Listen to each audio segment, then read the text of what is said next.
Hi, I'm Gus and I run legitbikepolo.com, and this is my legit style how to make a mallet video. This method is a bit more detailed and requires some more tools than my simpler quick and dirty version, but this is how I make mallets for myself and also the ones that I sell, so this is how it's done. You need a drill, some drill bits, some oil, a hacksaw, a file, a ruler, a tape measure, some clamps or a vise, some thick paper, scissors, and a Sharpie. The mallet is made out of a 2.5 inch long bolt that's a 1/4 inch in diameter, a lock washer, a hex nut, some hockey tape, a penny, an aluminum ski pole, and some 2-inch diameter ABS piping. The piece of plastic at the end of the ski pole is normally used to hold a basket on. I usually leave it there if there's enough space below it to attach the head, otherwise you can hacksaw it off or you can cut the pole off above the plastic. I use a little bit of oil whenever I cut or drill because it reduces the wear on the equipment a little bit. My favorite length for a pole is about 40 inches, that's just what I got used to playing with and it works for me. I like to file off the end of the pole a little bit after I cut it, gets rid of anything sharp and sort of smooths it off. The 2-inch diameter pipe is actually 2 3/8 inches wide, so I go ahead and use a file to mark where I'm going to drill, which is actually 1 3/16 inches from the end. I use 3 different sized drill bits to make the hole in the pole. I start out with a very teeny tiny one, and I always oil before I do it up. So I go all the way through with this one here. Then I use a 1/8 inch drill bit to drill from one side, and then I flip the pole around and drill from the other side. And then finally I go ahead and oil it up again and use a 1/4 inch drill bit to do both sides individually. I prefer to play with a 5-inch long ABS head. It's extremely important when making the cut here to make it as clean and straight as possible.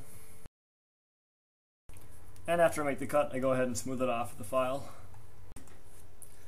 Next I go ahead and wrap a piece of paper around the pipe and mark where it overlaps there, and then you cut it off so you end up with a piece of paper that is the exact length of the circumference of the pipe.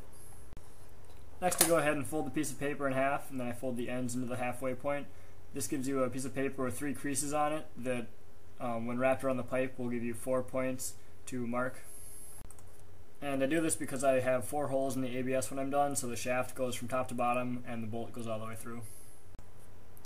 So I go ahead and mark the halfway point on the pipe, it's 2.5 inches in, and then I wrap the paper around the pipe, and I use a Sharpie to make little T's at all the creases, and this gives you 4 marks that you can start drilling on. So I use 3 different drill bits to make the holes in the pipe. I start with a 1/16 inch drill bit to make some pilot holes in each of the points, and then I go ahead and I use a 1/4 inch drill bit to make the holes for the bolt to go through, and then I finish it off by using a 3/8 inch drill bit to make the holes for where the pole will eventually go. So these 3/8 inch holes need to be widened up just a little bit to accommodate the ski pole, so you can just hold it in your hand and give it a go around and widen up just a little bit. And then try and force the ski pole in, and if it's too small you can do it again. Getting a super tight fit is really the most important here, so you can go back and forth until you get that. And then you can go ahead and throw the bolt in, and since I use a 2.5 inch bolt, it's just long enough to get through, but it's not quite enough to get the lock washer and the nut on, so you have to compress the pipe a little bit with your hand, just put your weight on it, and you can just get the nut on there, and then you can use a wrench to tighten it down. Next, to make a handle, you can just take an arm's length out of hockey tape, or more or less, however much you'd like, and you go ahead and start spinning it there, and then you just spin it a lot until you get it in sort of a tight, sticky rope that you can then cut off and start wrapping down the handle, and you just go down and up, and you get that nice pattern. That gives you a lot of grip, and then you can go ahead and wrap over it with some more hockey tape, and you can go over it once or twice, however many times you'd like, and then go ahead and tape a penny over the end to close up the end of the mallet, and then you just sort of wrap around that, and that pretty much finishes up the handle.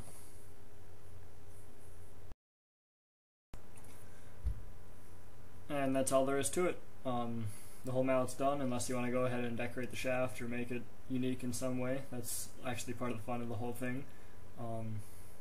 There's a lot of steps and a lot of detail in this video, but whenever I make mallets like this, they always turn out really well, and these are what I play with, and these are also what I sell, so far it's worked out for me. Good luck finding all the materials, and I'll be seeing you on the courts.